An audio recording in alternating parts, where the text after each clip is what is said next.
Agora são 8 horas e 55 minutos, você confere 8h55. O governo muda a regra para receber seguro-desemprego. O governo federal modificou mais uma vez as regras para que os trabalhadores recebam o seguro-desemprego. Pelas novas normas, o desempregado que não fizer curso de qualificação poderá ficar sem o auxílio. Aliás, seguro-desemprego já não é mais auxílio, né? Já está quase que virando profissão. Qual que é a sua profissão? Desempregado, mas eu tenho auxílio-desemprego.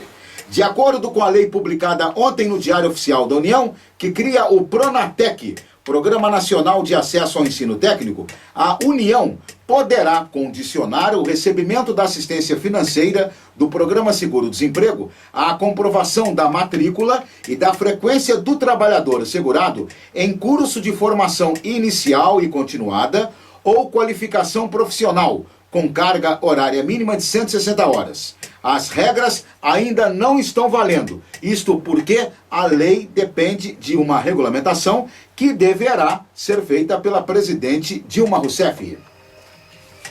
Eu volto a conversar aqui com os nossos convidados, o Claré e a Vânia Giarola, que são funcionários públicos. Agora, o Claré, uma coisa, eu quero o seu comentário da Vânia, uma coisa que me incomoda, é quando você chega em qualquer repartição pública, do Estado, da Prefeitura ou da União, e que você vai pedir uma informação, e isso é muito característico. Eu até espero que alguém esteja ouvindo da área, por exemplo, da Justiça Federal, até que aqui em São João a turma da Justiça Federal é muito educada, mas Justiça do Trabalho,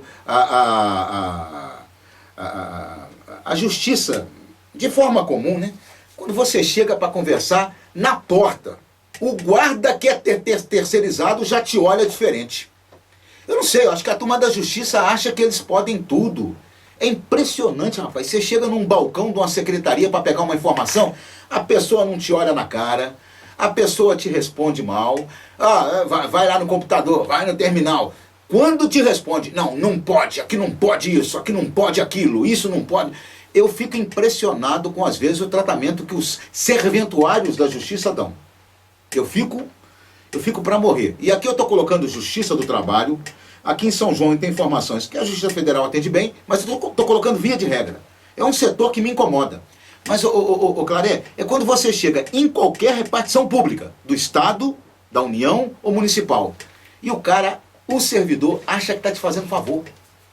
Quer dizer, ele deveria pensar assim, se eu tivesse do outro lado do balcão, como é que eu agiria? O que eu faria? Porque ele não está te fazendo favor, não. Ele está ali para isso. Zé Mário, acontece muitos casos desse mesmo. Esse servidor, ele incorpora o poder, e a partir dessa incorporação do poder, sabe, ele trata todo mundo como se fosse ele o agente de poder máximo dentro da corporação. Então, isso é lamentável, é extremamente lamentável, né? Eu acredito e venho tentando acompanhar algumas inovações no judiciário. Isso já o judiciário é assim mesmo, né? Ele é mais fechado. Tá? O acesso ao judiciário no passado era muito complicado. Eu acredito que hoje, né, até mesmo porque frequentei o banco de escola num curso de Direito, eu acredito que os novos operadores do direito que estão chegando já no mercado vão mudar essa perspectiva, tá? Porque nas escolas já se faz uma colocação um pouco mais humanitária. Então, se precisa fazer alguma coisa, tá? Eu diria o seguinte: precisamos urgentemente, né, de um programa de humanização da justiça, como parte de um processo muito maior, que é o direito de acesso, né, à igualdade, né, a equidade e a universalidade com relação à questão da justiça nesse país. Então, isso não é pontual, a gente sabe que existe uma grande frequência, né, nessa questão, né, e que a gente espera que isso mude rapidamente. Mas você está correto, eu acho que nós sofremos esse problema, principalmente em relação ao judiciário. Mas tem mudado, tem mudado. Ô Vânia, isso dói, né? Isso machuca. Muito, muito. Porque se eu entro numa loja e o vendedor me atende assim, sabe o que eu faço? Eu chego na cara dele, quer dizer, eu não vou fazer isso, mas eu poderia fazer. Eu dou uma risada, ou eu chamo o gerente ou o dono da loja, não entro mais aqui, não compro mais aqui, porque aquele fulano ou aquela fulana fez isso e me atendeu assim, assim, assim. E o quadro pode ser até mudado. Mas no serviço público, se você está precisando daquilo, só tem aquele. Você não pode fazer isso? Isso que você falou dói, machuca, como o nosso colega Claré falou, né? A gente está caminhando para uma mudança, sim. Essa mudança ela tem que partir também da sociedade, cobrar mais, né? Se impor também, porque afinal de contas esses servidores são pagos pela sociedade, né? Por todos nós. E eu costumo falar, Zé Mário, é servidor no lugar errado, com cargo errado, né? Não veste a camisa. Que eu falo, a gente tem que vestir a camisa. Você imagina, eu vou citar o meu exemplo. Eu, professora, tenho uma formação na educação infantil, né? Estou terminando uma pós aí em educação empreendedora. Eu chegar na minha sala de aula trabalhando com crianças de 4, 5 anos e não gostar de criança, como que eu vou fazer esse trabalho? Então, o servidor, quando você citou, né, do médico que fez um concurso, que viu no edital, ele tem toda essa clareza e quando ele ingressa, ele já sabe, ele tem que arcar com ônus e bônus. Se não for assim... A participação do Cláudio Gode. Alô, Claudinho, aquele abraço. Cláudio que jogou no Minas, no Atlético, grande goleiro. Ressalta a falta de preocupação e atenção da Prefeitura e do DAMAI com os funcionários que trabalham na rua.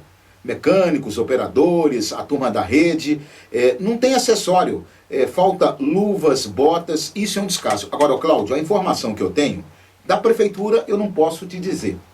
Eu vou te falar com relação ao DAMAI. Eles dão o material, só que é complicado, a turma não quer usar. Outro dia eu questionei isso com relação à turma do lixo, os lixeiros. Aí disse que o cara não quer colocar luva, o cara não quer colocar bota, o cara não quer fazer isso. E no DAMAI acontece a mesma coisa. A informação do DAMAI é que o órgão dá e a turma não quer utilizar.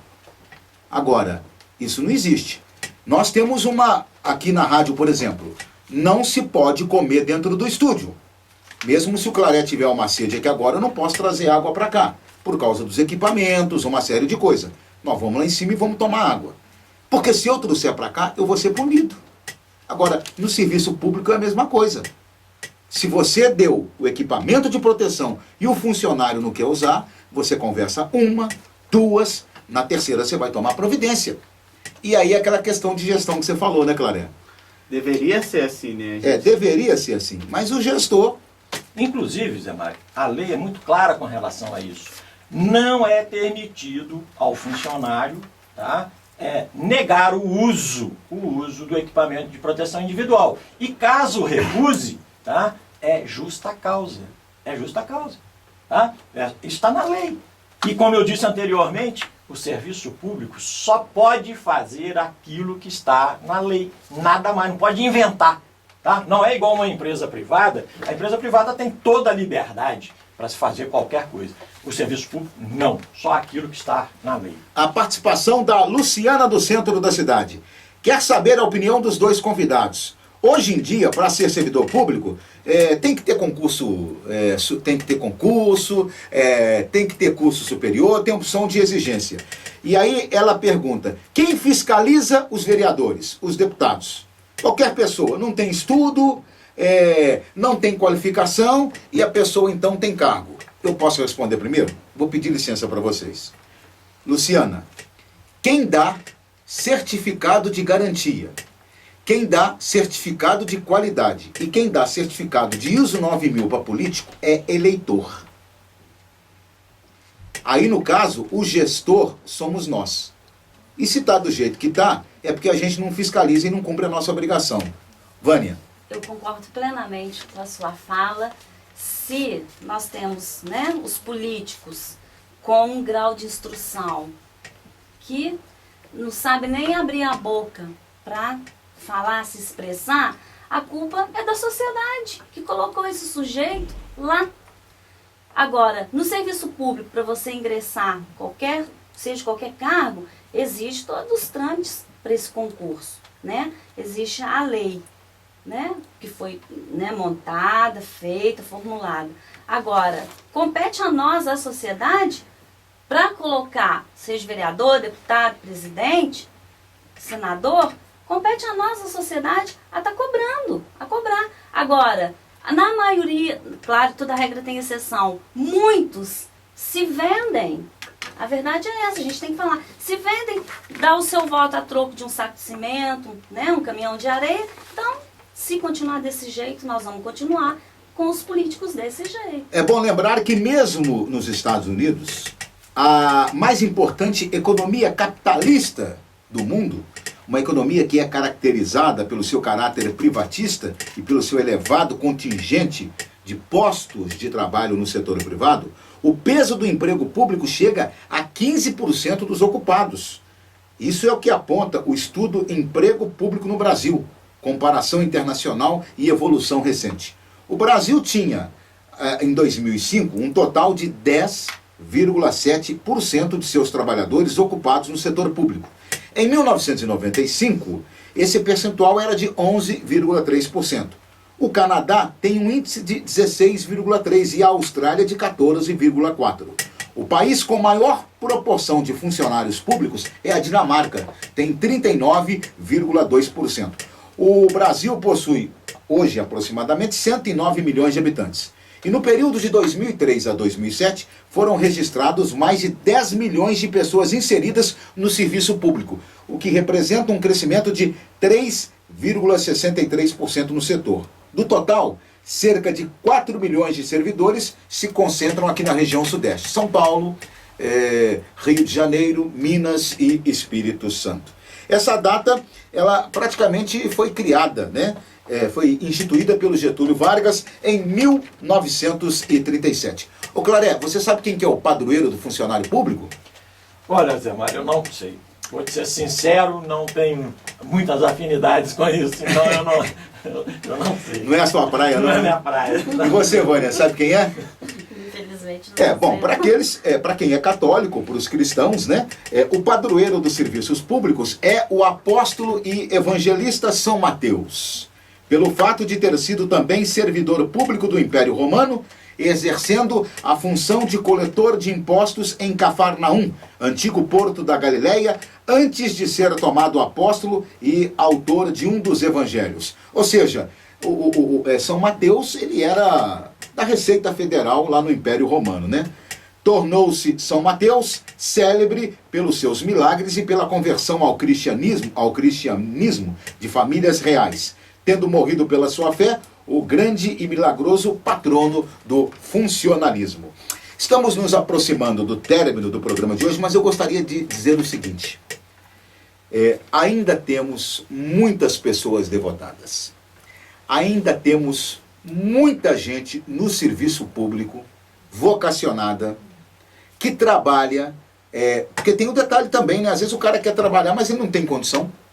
Não tem papel, não tem caneta, não tem tinta no computador, ele tem que fazer uma fiscalização, não tem carro, ele quer fazer um curativo, mas não tem esparadrapo, ele quer aferir uma pressão, o aparelho está quebrado, ele precisa fazer isso ou aquilo, o poder público não dá condições para ele trabalhar. Tem esse detalhe também que a gente tem que colocar. Mas de qualquer maneira, ainda tem muita gente séria, ainda tem muita gente, né, que se preocupa e que faz do seu serviço, né, um apostolado. Isso é muito interessante.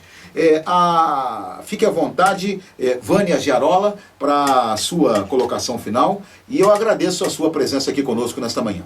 Eu que agradeço a vocês, Amara, a oportunidade, agradeço, né, ao Claré, ao Regis, ao público que está nos ouvindo. E o que você falou foi muito bacana. Ainda existe muito servidor que realmente veste a camisa, apesar de todo problema que ele passa dentro da repartição que ele atua, né? Falta de material, falta de assistência, falta do gestor mesmo confiar, acreditar, dar subsídios para esse servidor trabalhar. E, além disso tudo, ele realmente ainda produz, consegue ser proativo e atender bem. E tem um detalhe interessante. O bom funcionário público, as pessoas admiram, os próprios colegas, mas ele costuma sofrer. Muito. Porque a cara... Nunca vi. Você vai... Puxar Oi, saco. oi, deixa de ser puxar saco, rapaz. Nereu, né, da grande família, não tem um lá... Deixa de ser puxar saco, rapaz. Você não vai ganhar mais com isso. Aí, ó, tá aí, ó. Esses anos todos. Tudo bem, você é honesto, é direitinho, chega na hora, faz o seu serviço. Ganha mais por isso? Não ganha. Te valoriza ou não? Você tá perdendo seu tempo, deixa de ser bom. Se o cara é bom, ele ainda é obrigado a ouvir essas coisas, né? É o que o nosso colega... Vira chacota. É o que o nosso Claré falou, né? Muitos, né? Alguns contaminam aqueles bons, né? Infelizmente. Claré, obrigado pela sua presença, um grande abraço. Zé Mário, eu queria fazer uma consideração final, que eu acho que ela é importante, tendo em vista que ela marcou o início da minha carreira como funcionário público e eu jamais vou esquecer essa questão. Logo no início da antiga FUNREI, no máximo 1 ano, 2 anos de início dela, nós tivemos um treinamento e que foi de uma felicidade muito grande. O professor João Bosco era o diretor executivo e ele trouxe aqui um pessoal de recursos humanos e fez um trabalho conosco na área de recursos humanos e eu gravei isso para o resto da minha vida, uma seguinte frase, né? Primeiro os caras perguntaram se salário era satisfação. Se você, quanto mais aumentasse o seu salário, você seria mais satisfeito. Eu acredito que a grande maioria dos que estavam ali naquele momento disseram que sim.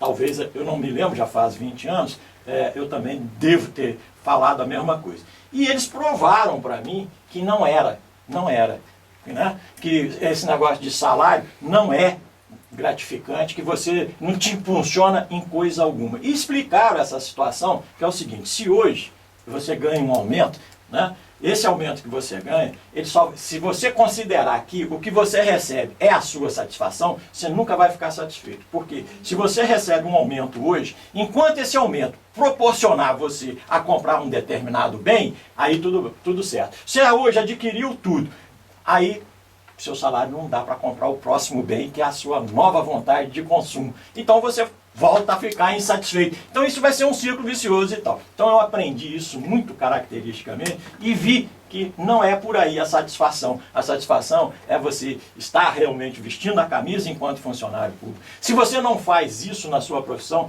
você atrai doença, você atrai infelicidade, vai ser mal amado, uma série de outras coisas. Então, vamos nessa, que é por aí. Eu quero agradecer a oportunidade de Zé Mário e a todos os colegas. Agora são 9h13, você confere 9 horas e 13 minutos e toma um café comigo hoje, todos os funcionários, todas as funcionárias, públicos e públicas de bom coração e de boa vontade. Também o Maurício, lá do Circuito Pneus, na Praça Raul Soares, o casal, a Marli e o Tarcísio, lá no Jardim Paulo Campos, o professor Braguinha, na Secretaria de Educação. Quero abraçar a turma da contabilidade da Prefeitura, abraçando os funcionários públicos, o Vicente e o Fabinho. Eu abraço a todos. A Soninha, que é funcionária de administração da Prefeitura Municipal, o Hugo Briguente, também é funcionário público, é o gerente da agência do INSS aqui na cidade, e o professor Duque.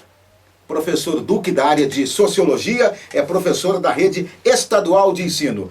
Todos e todas tomam um café comigo nesta manhã. Vem aí o Francisco Mendes para apresentar o Reportagem em Ação. Logo depois, Padre Reginaldo Manzotti. Obrigado pela sua participação, obrigado pela sua sintonia. Tenham todos um bom final de semana, uma boa sexta-feira. Um bom dia e fique com Deus.